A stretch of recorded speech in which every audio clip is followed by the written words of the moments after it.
And we are so excited to have Dr. Yami with us today. Let me tell you why it's going to be a good session. First of all, she's a board certified pediatrician, but that's not all. She's also got national board certification in health and wellness as a coach. She's an author and a speaker. And back as far as 2013, she was selected by the Physicians Committee for Responsible Medicine to be a Food for Life instructor. She's got Cornell plant-based nutrition certification. She's a fellow with the American Academy of Pediatrics, a member of that very esteemed group of the American College of Lifestyle Medicine. She owns a micro practice, pediatric, in Yakima, Washington, where she lives with her husband and 2 sons. She's got tons of resources, tons of them. Her YouTube page is fantastic. She's got a YouTube channel. With that channel, she's got videos. Her web page is super. But what I came to know her through is her podcast, Veggie Doctor Radio. I highly recommend it. I also recommend her book, Intuitive Eating. I've had such good time reading it. And I have to tell you, Dr. Yami, when I read that book, all I could think of was, oh my gosh, this is a modern day Dr. Spock. She's just as kind and caring and knowledgeable and experienced and so many good ideas. So we want to welcome you as you talk to us as families and as grandparents, but also to us specifically as you talk about intuitive eating. So welcome, Dr. Yami. Thank you so much, Kathy. Wow. Comparing me to Dr. Spock, that's probably the highest compliment I've ever received in my entire career. So you've definitely made my day. So thank you so much. And it's my pleasure to be here. I love talking about all of these topics, which is why I wrote my book. But I specifically, as a pediatrician, love talking to caregivers, whether you're a parent, grandparent, aunt, uncle, or even just feeding yourself. These concepts are going to be very helpful. So, okay, so what we feed our families matters for sure. As a pediatrician, I spend the majority of my time focused on preventing chronic disease. And my goals as a physician, coach, and a mother are threefold. So this is what I remind myself with all of my interactions, whether it's with my patients, my clients, my children, myself. And the first one is to promote well-being. I want to make sure that what I'm saying, how the example that I'm setting is promoting feeling good for us to be able to do the things that we want to do, for children to be able to play and run around and do their sports and do all the things they love doing as children. So number one, promote well-being. Number two is to decrease the risk of acute and chronic disease and promote longevity. So not only do we want to feel good, but we want to make choices and we want to build habits and behaviors that are going to decrease our risk of developing heart disease and diabetes, but also things like frequent illnesses, which, you know, as a pediatrician, I'm going to tell you, you can't avoid getting sick as a child and as a parent and as a doctor. So it's going to happen, but there's things that we can do to support our bodies and support our immune system so it doesn't happen as often or it doesn't happen as long. And then also to make those habits and behaviors sustainable so that it helps us live long but healthy lives. Because right now in the United States, we are living longer lives, but we're spending on average the last 10 to 12 years of our lives in sickness and disability. And so we're not envisioning that when we're thinking about a long life. We're thinking about a long, healthy life where we can be active and hang out with our family and play with our grandchildren and great-grandchildren.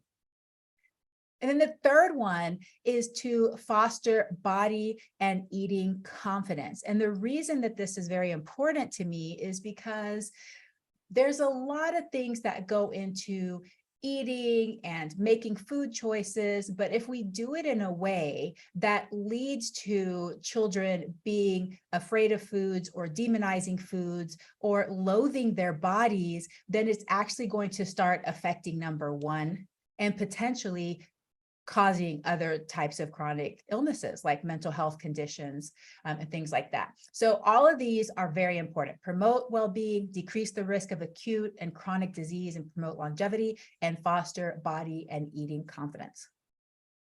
So I want to start with how to feed children. And like I said before, this applies to children, but actually applies to everybody. It's just that with kids, we get particularly confused because as caregivers, we feel super responsible for how much kids eat. And because of that, it affects the choices of what to feed them. So I want to start with how to feed them, even though it seems like it's in the wrong order. Because everybody's like, well, you know, why don't you just tell me what to feed my kid? Well, if you're not following some of these principles, then it actually is going to affect what you feed them. So let's start with how to feed them.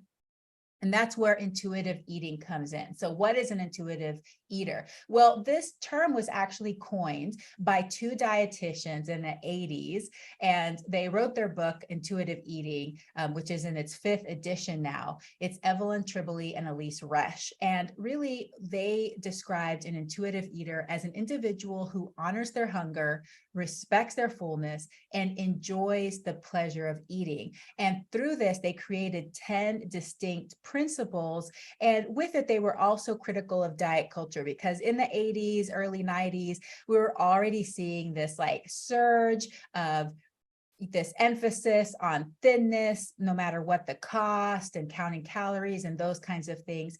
And because there was this emphasis on external drivers of how much to eat, it was affecting what to eat and decreasing pleasure. So I said, if you want to read the Bible of intuitive eating, where it was first originated from, the book is called Intuitive Eating, a Program That Works, by Evelyn Tribole and Elise Resch.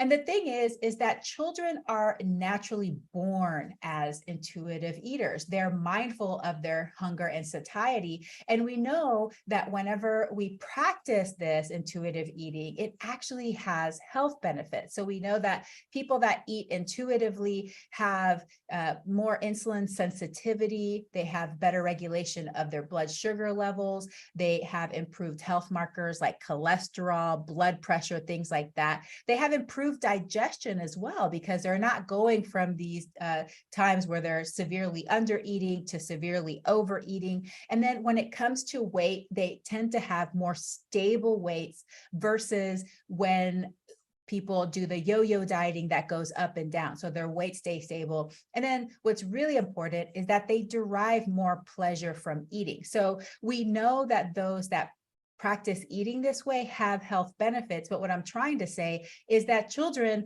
are born this way. Our job is to try to sustain that. So we know that when babies are born, they display cues when they're hungry and they're full. Crying is a late stage cue, but if you've ever observed a baby, they start to make other signs, other cues before they start to cry when they're hungry. They might start smacking their lips, kind of sucking on their hand, rooting around, those kinds of things. And when they're full, we know it because they turn away and they refuse. And then if you keep trying to force them, they actually cry. Same thing with infants when you're starting solids. Same thing with toddlers. They get really frustrated when you're trying to force them to eat, that they have clear signs that they are done. Well, we're so good at teaching them how to unlearn these skills, that children start to lose this superpower around the age of 5. So that's what research shows, that we continuously tell them over and over again, you should not trust your body, you should keep eating. And then by 5, they're like, okay, I'm no longer an intuitive eater how I was born. So we know that whenever we force feed our kids, or we try other different kinds of measures to get them to eat what we want them to eat, or the quantities we want them to eat, it actually decreases the variety of fruits and vegetables that they eat. And then the opposite is also true. When we restrict food from them because we think, they're eating too much, or they shouldn't eat certain things, then it actually increases food seeking behavior. So in both of these methods, our strategies backfire, but we keep doing the same thing anyway. And it's been done for decades and decades and decades. So I'm sure a lot of us grew up in that era where we couldn't leave the table until our plates were clean, the clean plate club. And there's a lot of different reasons why these things have happened in history. But the good news is we have research now to show that as parents and as caregivers, we don't have to do that. And when we do that, it actually can make things worse for our goals for our children. The truth is that 85% of parents try to get their kids to eat more. Can you believe it? 85% of parents are doing this. So as you can see the cues there, that child is like, no, I'm not going to eat that. And the mom's like, come on, you can eat it. Have this bite.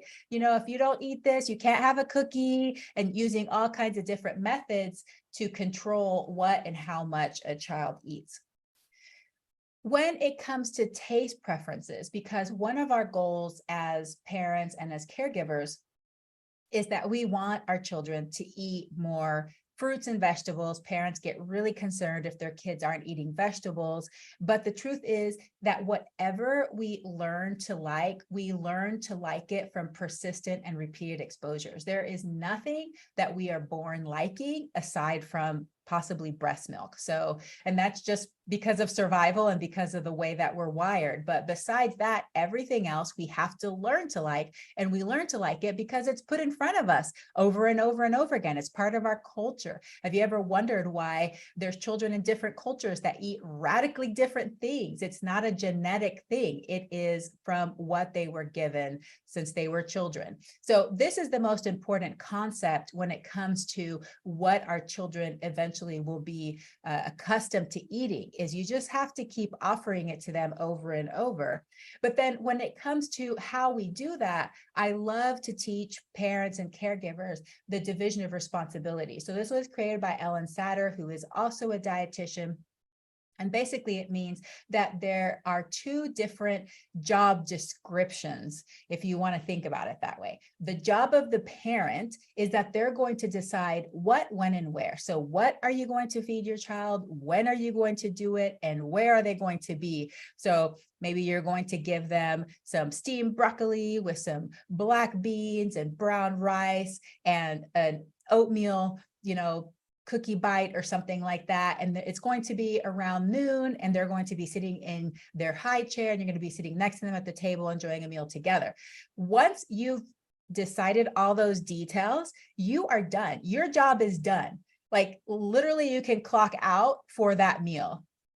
And it's important to quote clock out and not start the here comes the airplane, or you can't eat your more cookie until you have your broccoli. So you want to clock out, you want to be done, because then your child, they're on the clock now, and they get to decide if they're going to eat any of those foods at all, and if so, how much. So it might be one of those days where your child really wants to eat the broccoli, and they eat all the broccoli and have a bite of rice, and have a couple of bites of beans, and of course most of the time they're probably going to eat the whole cookie. Or it might be one of those days where like, I don't want broccoli, and I eat all the rice and I eat the cookie, and that's it. So you cannot go back and interfere with that. You're not going to be that micromanaging boss. You're out. So they have that responsibility. That is their autonomy. And the biggest challenge for caregivers at this time is taking that step back, taking a deep breath, not giving that mom look, not using different methods to try to control how and what your child is eating.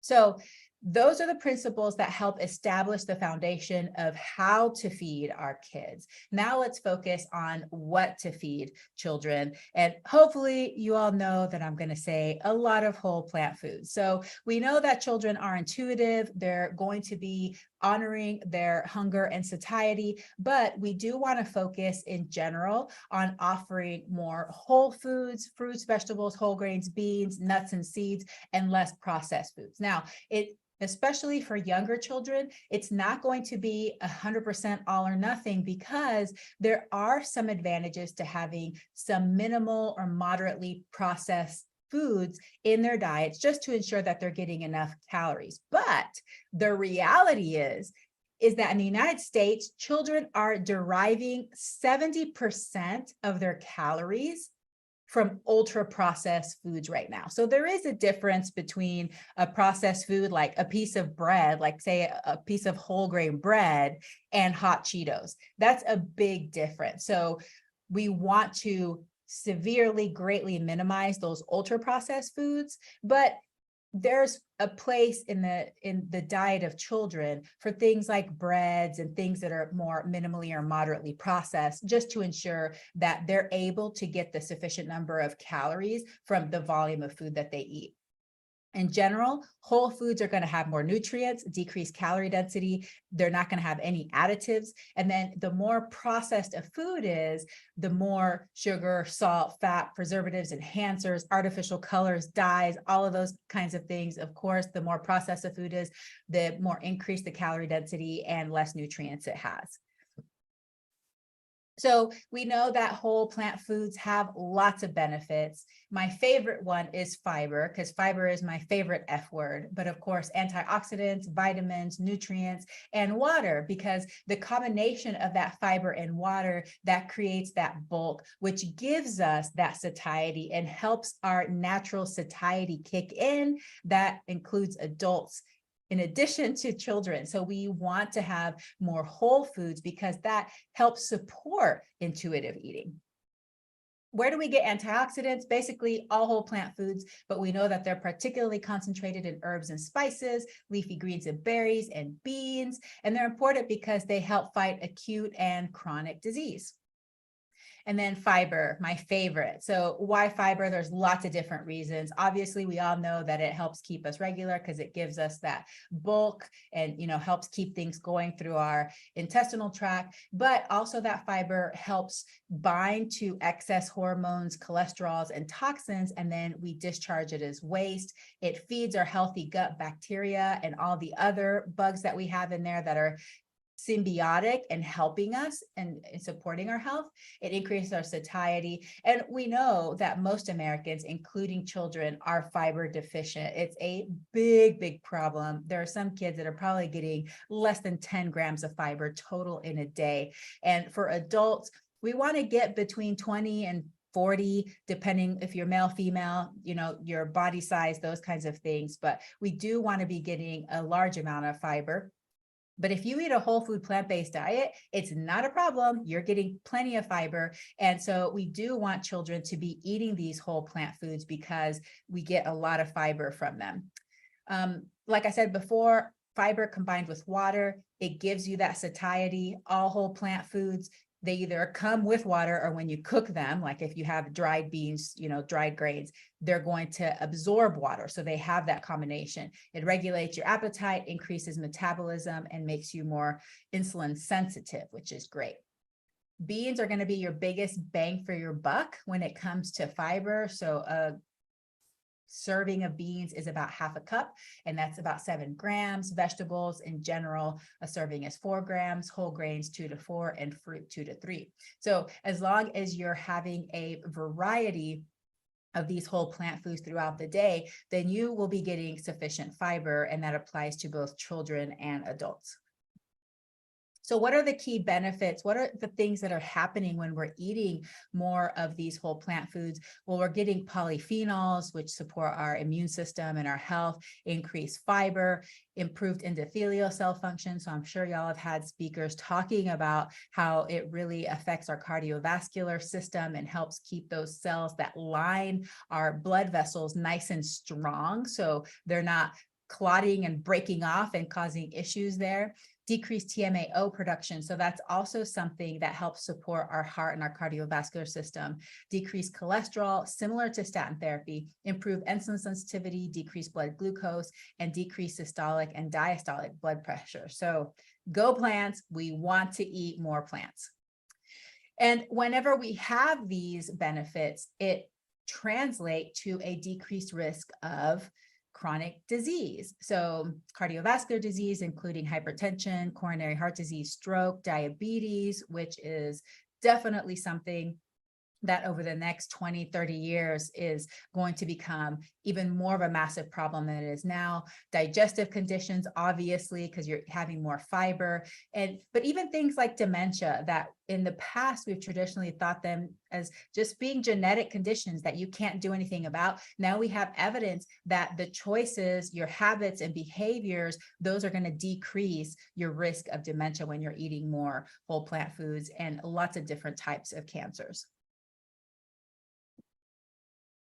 So 5 ways to encourage children to eat more plants. Number 1, you have to expose them. Follow the division of responsibilities. You decide what, when, and where, but whenever you're planning that out, put whole plant foods in front of them and then step away and let them explore, let them play with it, let them take little bites and licks and those kinds of things. So you have to continue to expose them. The majority of parents give up after 3 exposures. That's the majority. There's a pretty significant percentage, I think like 15, 20% of parents give up after 1 exposure. So they gave their kid broccoli once and the child didn't eat it, and they declared, my child doesn't like broccoli, and that was it. They never tried it again. It takes on average like 15 exposures, but sometimes up to 25 exposures to a food before a child is going to start to accept it. So you have to continue to expose. You need to be repetitive. You need to be patient, and you have to be determined. You can't give up. I tell parents, you're in for a marathon here, especially once your child turns 1, between the ages of 1 and 5, when they go through that period of neophobia. You just can't, you cannot be influenced by how much or what they choose to eat on their plate. You just got to ignore it and don't even take that information into account. Just continue to expose. Menu plan together. So especially as your children start to get older, you can have them give input to the menu, or even the little ones, take them to the grocery store and have them pick 1 vegetable, or, go to the bulk section, have them pick 1 bean you want to try, something like that. The older kids, they can go through cookbooks and look at pretty pictures of some of the recipes and decide if they want to have one of those recipes that week. Definitely cook and prep together. And you can start this from the beginning. Even little toddlers, they can have those little elevated stands that they stand and watch you and help you in the kitchen. But that gives them active in the kitchen and helps them learn about it and get them excited about it. Growing food together. If you have a garden, that's great. If you don't have time to garden, there's now lovely indoor gardens. But even if you don't have the budget for that, you can go buy green onions at the store. You can get heads of lettuce at the store that you can regrow in mason jars, in little bowls in your kitchen together, and children can see the plants growing and make the connection between the growth of plants and what becomes food for us.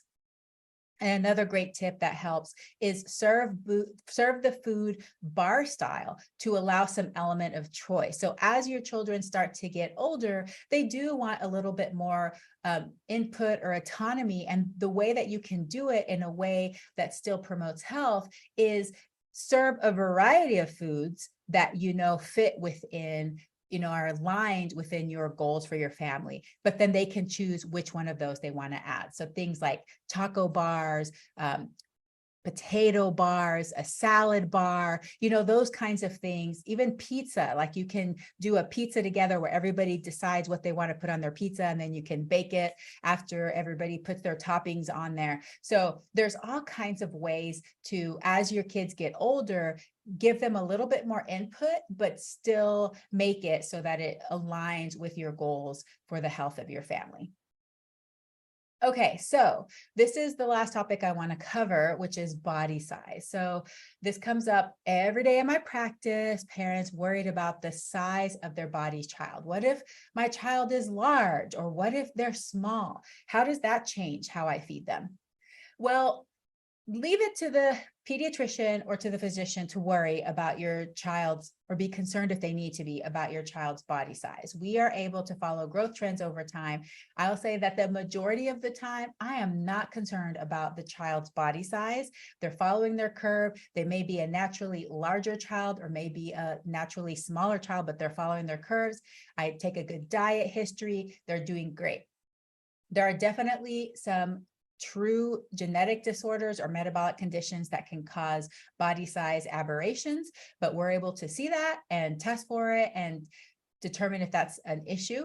We also take into account familial body types and habits. So we're not just our genetics and our potential, but we're also our environment. So if we live and eat a certain way, that's going to affect body size. If you come from a family that ethnic and culturally everybody is small bodied, and your child is going to be small bodied, then it's not something that concerns me. That's part of the lineage and how it's going to be. So instead of emphasizing body size, I emphasize habits and behaviors. So what are the habits of the family? What is everybody eating? Are they eating a lot of whole plant foods, or is it a lot of ultra processed foods? Are we eating on the go all the time, eating super late at night? Is everybody getting some movement in there?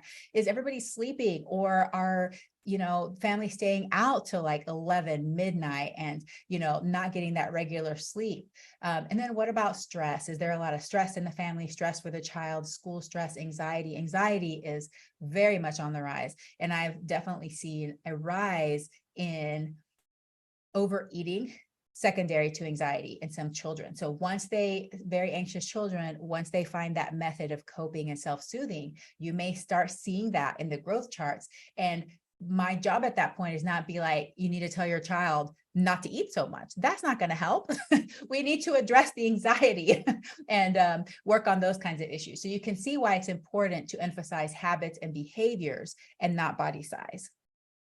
I do want to briefly mention health at every size because it is greatly misunderstood. So how I define it is that it is the potential that a person has to improve their health, well-being, and joy through habits and behaviors independent of weight or body size. Every single person, no matter how large or small they are, can start implementing or changing their habits and behaviors to feel better, to get that well-being that they want to, because you're not, it doesn't determine how you feel 1 minute to another, the size of your body. How you feel can change way faster than the size of your body, and the size of your body may actually never change, but there are things that you can do to start supporting that well-being.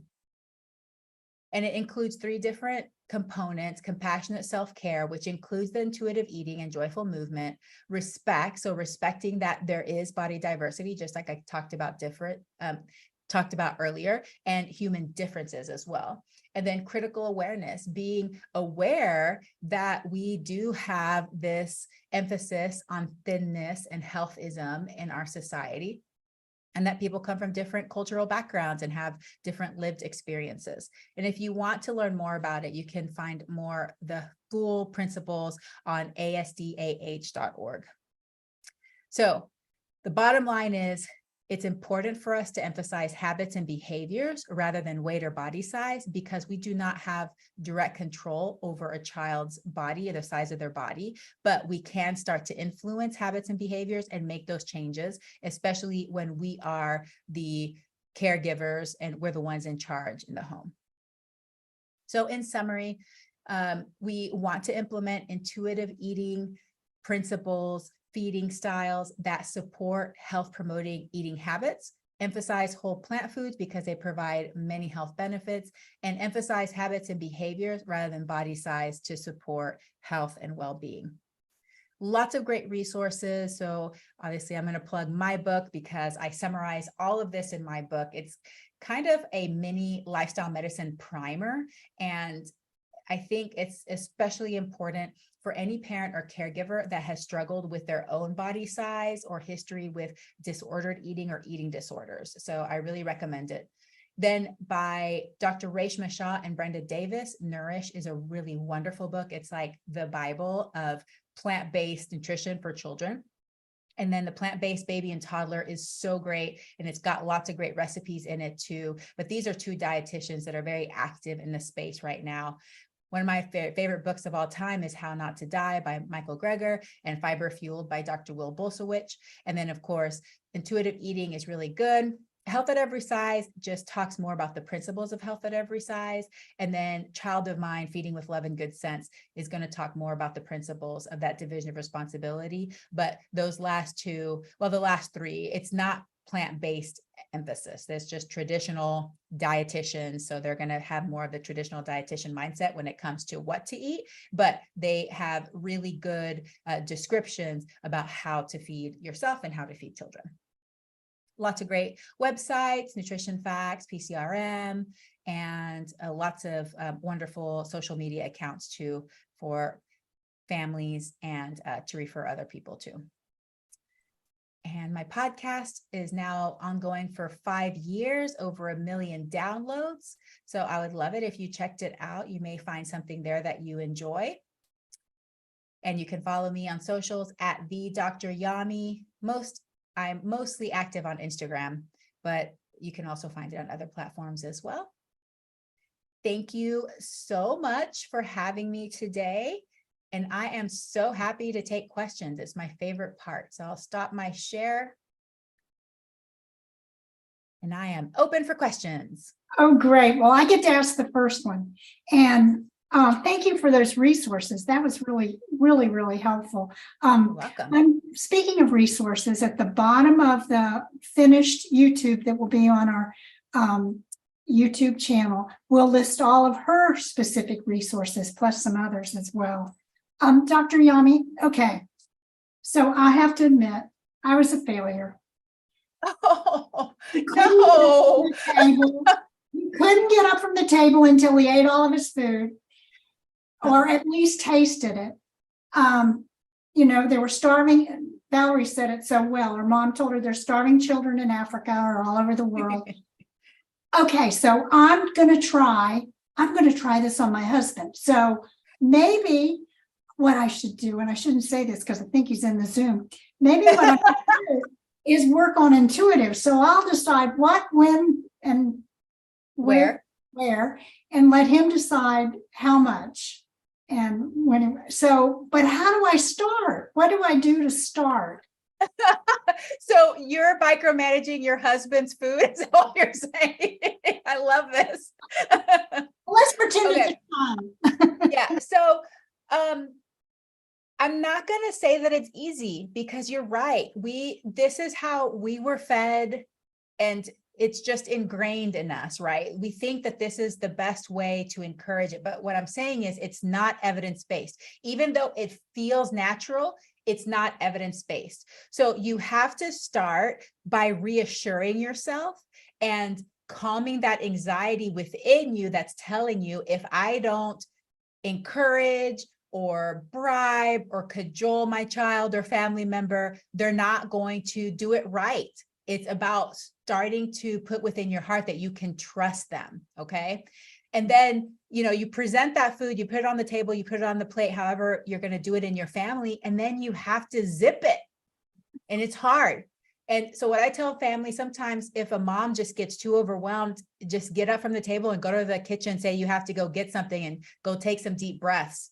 And it just takes practice, and you're not going to be perfect, especially if this is what you're used to, always kind of commenting on how much the person is eating. Is not going to be easy at the beginning, but it will get better over time, the more you practice. Mhm. So that's the best way to start.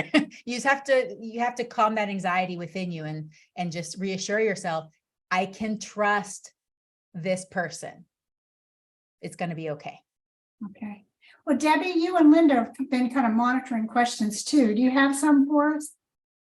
Yes. So Sandy is asking, what about a 2-year-old who just decides in the middle of play that she wants a cookie? She refuses anything else as she's made up her mind that she's ready to eat a cookie. So what would you say about that? This is, and obviously I only had just 20 to 30 minutes to give my presentation, but there's another very important principle, and that is a flexible structure.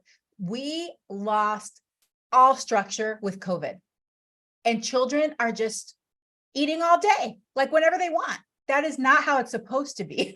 Okay. So we want to be, authoritative in, like you said, like I said before, we're going to decide what, when, and where, but that when also includes a structure. So eating time is not all day. It should not be a grazing thing. We should have times. So in general, for toddlers, they should be eating every 2 to 3 hours. Set a schedule. So, say they're up at 7. So you're going to be at 7 and 10, and then maybe 12:30 or 1, and then 3 o'clock, and then dinner before it's getting ready for bed. But if your snack is at 10 and it's 9 o'clock and the kid's like, I want a snack, unless, there's something else going on, like they just were particularly active, or like, for sure that they should be hungry during that time, which most of the time they're not. You're like, okay, well, snack time is in about an hour. Let's go color, or let's go play outside until snack time, because otherwise it does become an all day grazing session, and that backfires, because then they're snacking when it's time to eat the meal. They're not hungry. So they're definitely not going to even attempt to try any veggie, because why would somebody eat a vegetable if they're not hungry? You can definitely eat hyperpalatable foods if you're not hungry, because, the brain's like, ooh, that's going to be a reward, but you're not going to eat a vegetable for sure. So we want children to come to the table with an appetite. And the way to do that is to have a flexible structure. But if you haven't been used to flexible structure, you're going to have to slowly ease out of it. Okay. And I wouldn't say things like, no, you can't eat that granola bar. It's more like, yeah, let's have it at snack time. We'll eat that at snack time in 30 minutes. Let's go play. Let's go do something else. And we want to distract away from it and start emphasizing that flexible structure. I hope that makes sense.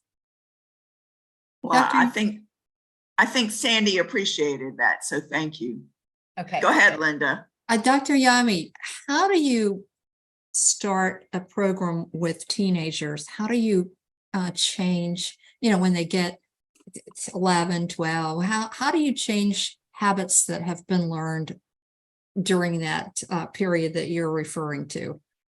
Same. And it's never too late. It is never too late to learn intuitive eating. They've done studies even on people that have experienced very severe eating disorders like anorexia and binge eating, that they can learn intuitive eating. So it's never too late. It's never a hopeless cause, but it will take patience.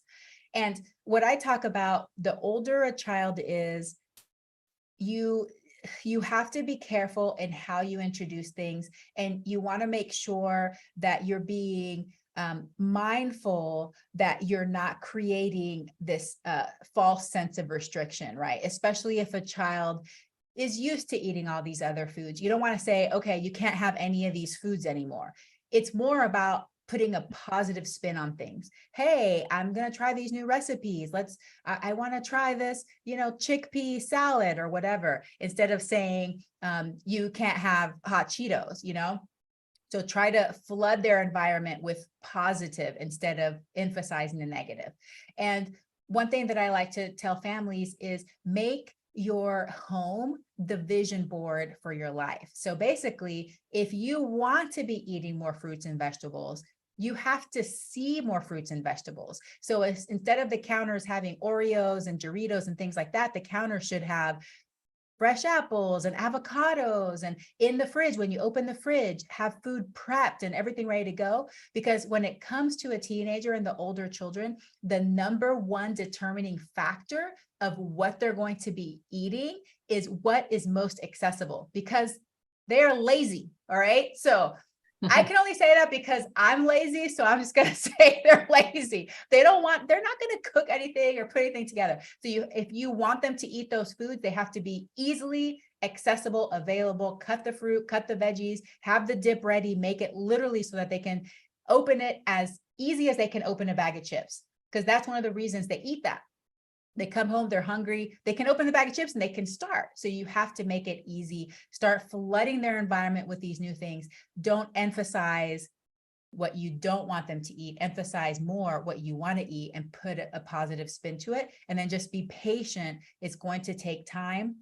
And then role modeling is so important. So if you want people around you to change, you have to be the example of that, but be a joyful, bright, shining example instead of the person that's criticizing everybody else for what they are or not eating. So easier said than done, because believe me, all of those situations, been there, done that. Okay. So I'm not a perfect human by any means. And it does take time, especially with the older kids. Okay, now Deanna has a long question here. I've been serving whole food, plant-based food to my family of six for 4 years. Everyone has been enjoying the food except for one son who is still 4 years later, won't even try certain foods, especially beans and lentils, but also potatoes and whole grains. He does eat a lot of fruits and vegetables, but he can't get enough calories from those alone. He is now 17 and eats so much bread and peanut butter to meet his calorie needs. Is this a concern? By the way, I have tried whole beans, pureed beans, all different textures of foods. He doesn't like most foods. He is also a high performance athlete and needs a lot of calories. Yeah, I mean, obviously it's not my patient, so I don't want to go into depth as far as like making recommendations, but I will say that if you have a child that's severely restricted, like they're eating less than 10 total different foods, that may actually be an issue. So that child may have some sort of issue with like textures or, some sort of sensitivity there that's affecting them. So they should probably be assessed by a healthcare professional. I would also look back at and kind of think about, how are you presenting food to this child? Is it done in, a more forceful way, a more critical way? And some of that might have to take some steps back as far as opening up what's offered and how it's offered and the kind of pressure that's put on eating certain foods. But I think that the things that I'm seeing is there's a lot of different food groups that are not being eaten and just doesn't like. So I think that for children that are severely restricted, there really are medical genetic disorders that can lead to severe food restriction, and those children need to be assessed. The second part of the question, is it a concern that he's mostly eating bread and peanut butter? If he's also eating fruits and veggies, then I'm probably not worried about his nutrients. I'll just make sure that he's getting a multivitamin that has B12 and vitamin D in it. So as far as nutrients, he's probably fine as long as he's not falling off his growth curve or losing weight. If he is, falling off the growth curve or losing weight, that's even more of a reason he needs to be assessed.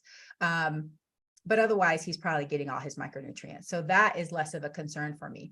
But, with people that are severely restricted, we do want to get them assessed because, there can be some other issues there. And that is one of those things that can affect them for the rest of their lives as far as like social situations and all of those things. So hopefully that was helpful.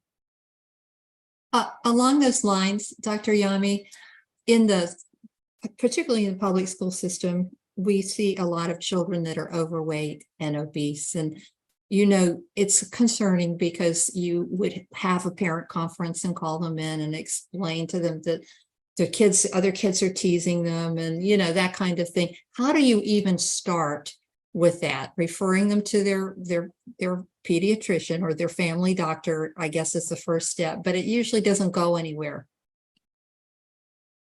Well, you know that I have different opinions on this. So I'm not going to be like your traditional physician, because I feel like more harm than good can be done if it's not handled the right way. I do not emphasize body size. I just don't. Whether the child is large or small, I've seen it come to harm in both directions for children. So it's really going to be about sitting down and talking about habits and behaviors, understanding the situation of the family. There really are some families that their ability to change is very difficult. I mean, the parents are both working 2-3 jobs. They're very anxious, stressed. The children are mostly eating fast food. There's a lot of food insecurity, and food insecurity is actually one of the biggest risk factors for childhood obesity. And the reason is because of food scarcity. So if you can imagine, if someone's been trained over and over again, you may not have enough food. You may go hungry for a day or two. When you do have access to food, you're going to eat a lot of it. It's just normal human nature. So we have to be sensitive to all of those things and be empathetic to families.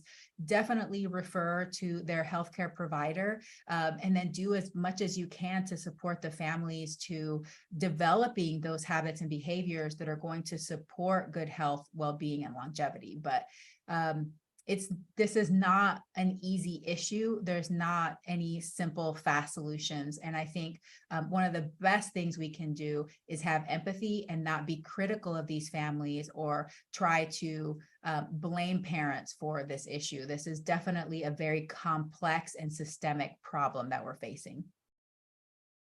Yami, I want to ask a question to expand on that, because now, the being in the education and then looking at that situation, that's one thing. But what if I'm a parent or a grandparent and I do not have intuitive eating? I have disordered eating because I've been on diets. I talk about how much weight I want to lose and all those things.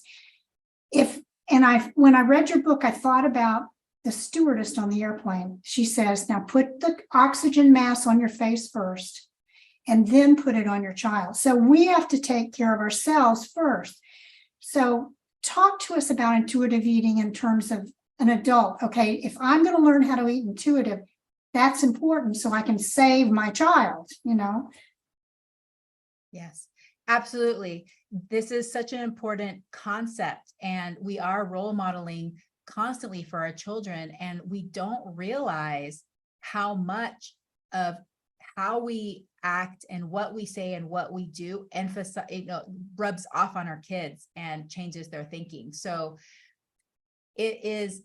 dieting is incompatible with intuitive eating. So you cannot do both of them. It's impossible. So if you are dieting and you are purposely restricting calories or trying to, decrease your caloric intake by some external fashion, either by macro counting or calorie counting, or, even doing the plate method where you're like, I'm only going to eat this no matter what, no matter how hungry or not hungry I am, then that is dieting. That's what I consider dieting. And so whenever you're focusing on that versus tuning into your body, then you're not able to practice intuitive eating.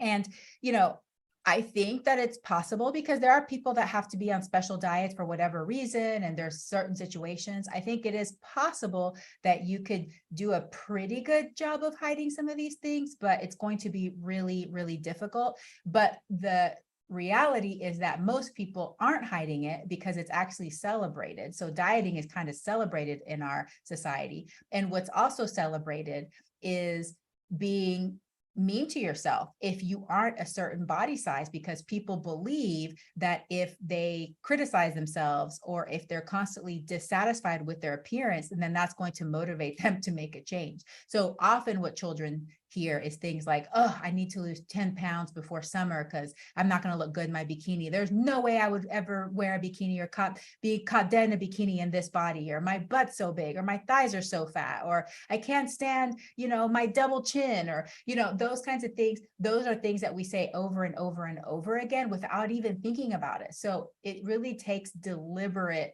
action to start changing the way that we speak around children, because that really affects them and it increases their risk of developing disordered eating and eating disorders. So the only way that you're going to be able to role model intuitive eating is by learning it yourself. And it is a long journey if you've had decades of dieting or disordered eating, those kinds of things. So you're completely correct about that. Dr. Yami, in one of the courses that I took, I believe it was either a GYN or a pediatrician that mentioned that babies and, infants, that they are craving the foods that their mother ate during pregnancy. Have you heard of that? And can you expand on that? So there might be some element of truth to that, but I don't want people to feel like that in some way commits the path. Okay. So lots of things to say about that. One, which is really cool and can be to our benefit, is that babies start tasting in the womb. So by 18 weeks, actually, they can start tasting. And there are certain flavors that come through even pretty strong, as you can imagine, like things like onion and garlic and things like that. They come through the amniotic fluid, and the babies, as they swallow the amniotic fluid, they're tasting it.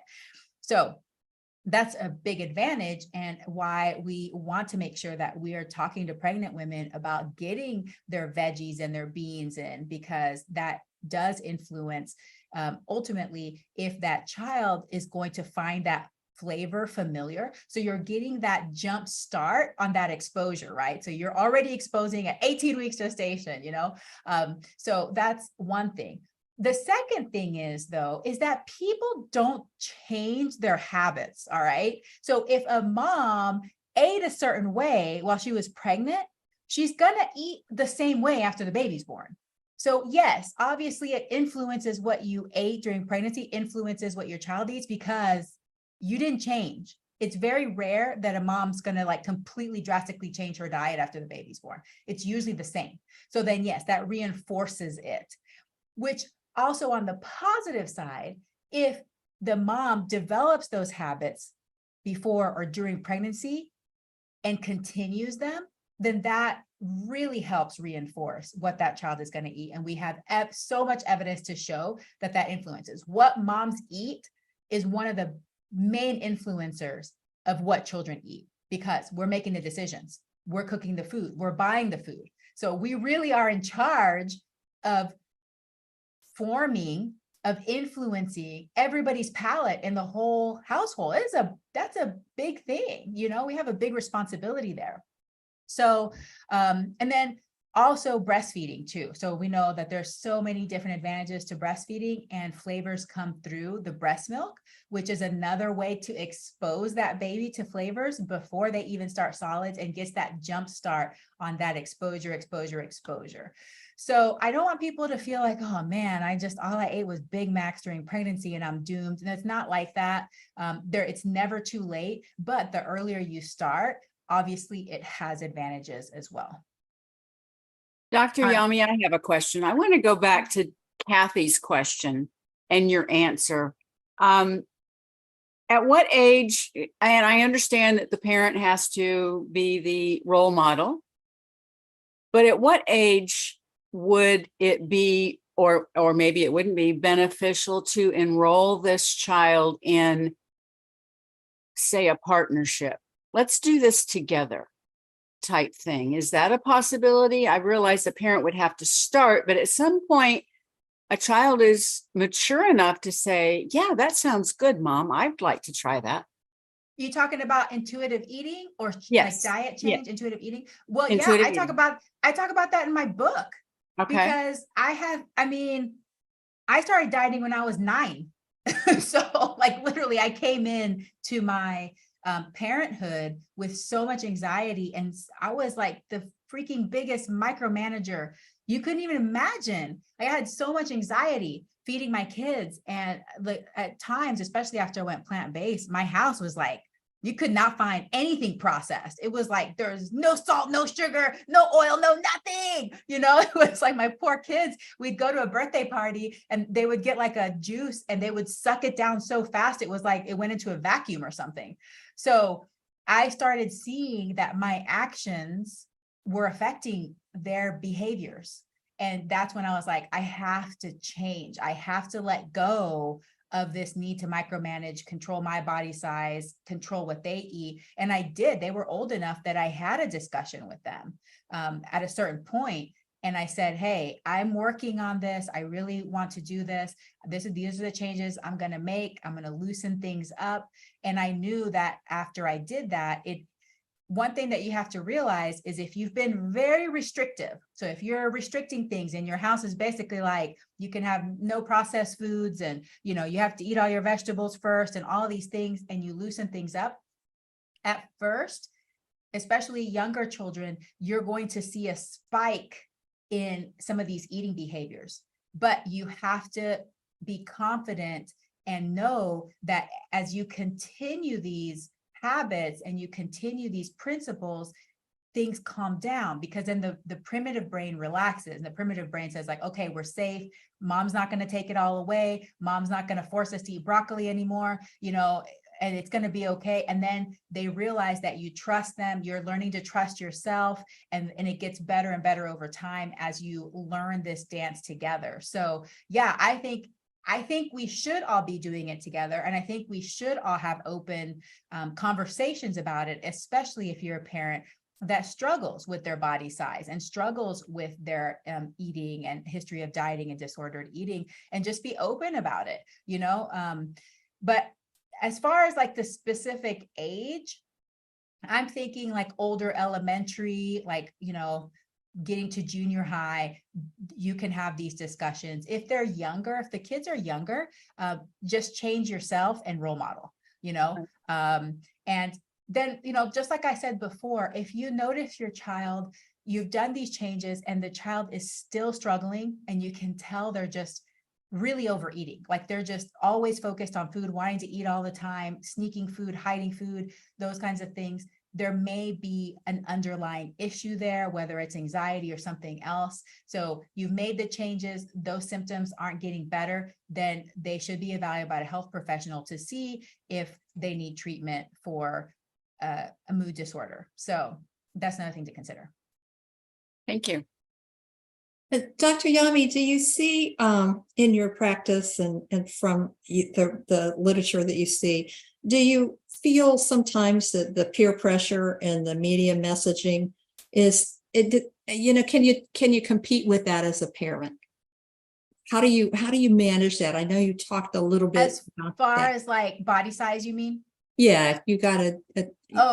It's so pervasive and it's very difficult, but that also, I discuss it in my book about having open conversation about it.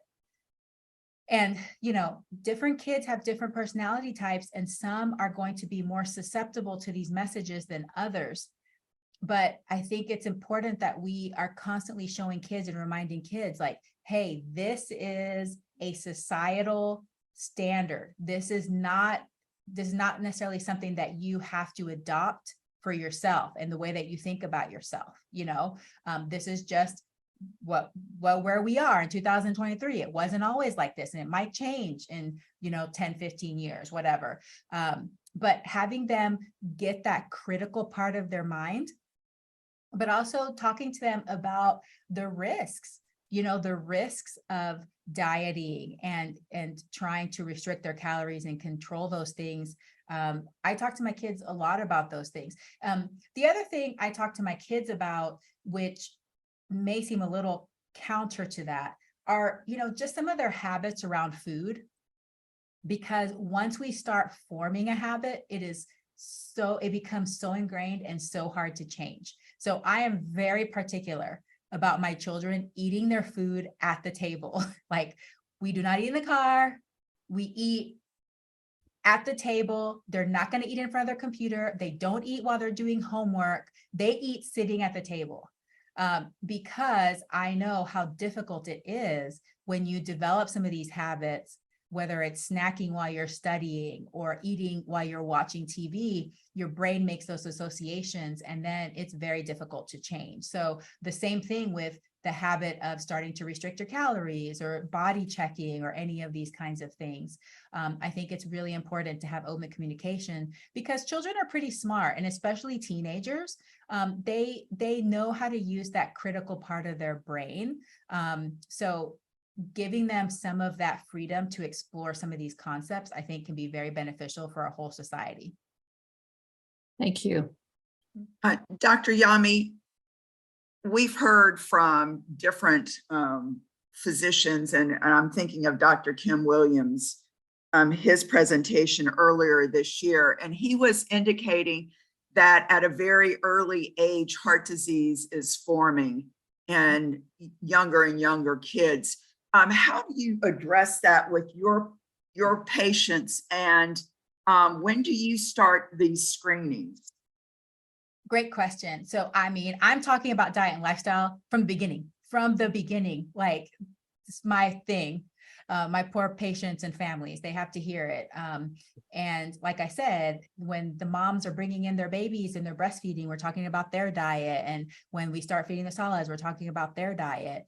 As far as screening, there's a couple of different groups of people. So if it's a child that has no positive family history, they have never, their parents never had high cholesterol, no heart attacks or early heart attacks in the family, then you don't screen them till around age 11. And then that's when you do the fasting cholesterol. If it's a child that there is a significant family history, high cholesterol, heart disease, any of those kinds of things, you can start screening them as early as 2. And, you know, my thinking on this has changed a little bit as far as how important it is, because there definitely are genetic causes to high cholesterol, even in families that are doing a really great job with their diet.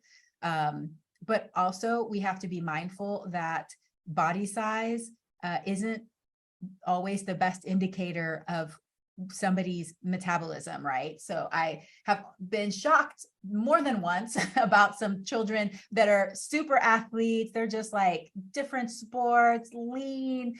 Their family seems to be doing pretty good with their diet, and they have total cholesterols over 200. So we have to make sure that we don't fall into that opposite bias that is telling us that if someone is lean, they're, you know, metabolically healthy.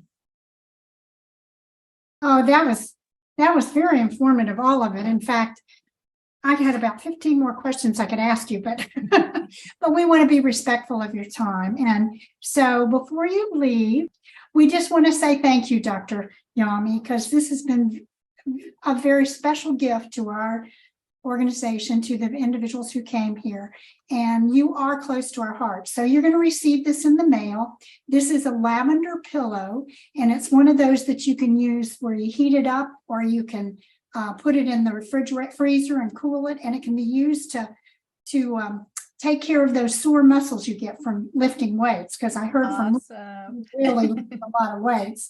So thank you so much for talking with us today. And I know that everybody is excited to listen to this again. And before we say goodbye, though, is there any parting message you'd like to say to us? Well, I always like to end on a positive note. First of all, thank you for that gift. I'm super excited because lavender is my very favorite. So thank you. I'm so excited. But I always want to leave on a positive note, in that I give these talks and I always feel bad because I know that we've all been feeding our children and, you know, the children in our lives in a certain way. But I want y'all to know that your children, your grandchildren, your nieces, nephews, all the kids in your lives, whether you're a teacher, you are doing such a wonderful, positive thing for them. They love you and they think you're amazing. And just take it one step at a time and do the best you can. You're already doing so well. So I want you to leave feeling good that you have this information and use it to practice. Know that you will never, ever, ever, ever be perfect. You just won't. Okay. So just do the best you can, learn some of these principles, and just keep influencing them with these amazing lifelong habits and behaviors. So thank you so much for everything that all of you do for the children in your lives. Well, if that isn't a Dr. Spock modern day, I don't know what is. Thank you, Dr. Yami, and we'll let you go and we'll find out what we're going to do next. So Bye, we really, everybody. thanks.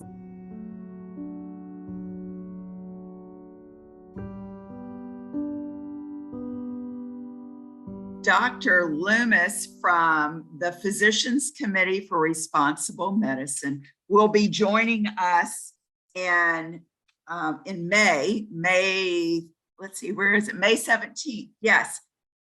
So I just have to say that when I was going through my training at PCRM to be a Food for Life instructor, Dr. Loomis was one of my instructors, and I just absolutely loved him. His personal journey to a whole food plant-based lifestyle is just incredible.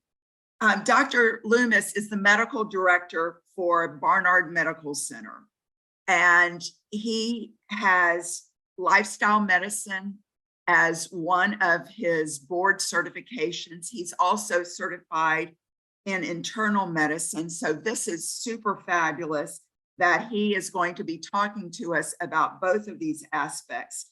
If you have seen the movie or the documentary of Game Changers, you'll know that Dr. Loomis was featured on that. He had several appearances on that documentary. And what is so great, he has a Super Bowl ring. He also has a World Series ring, as he was the medical director for not only the Rams, but also the Cardinals. Not too many people can say that they have a Super Bowl and a World Series ring. So I am so excited. He is an athlete. On his 60th birthday, he actually did an Ironman competition. I just think he is a fabulous role model, and I cannot wait for his presentation next May, or this upcoming month.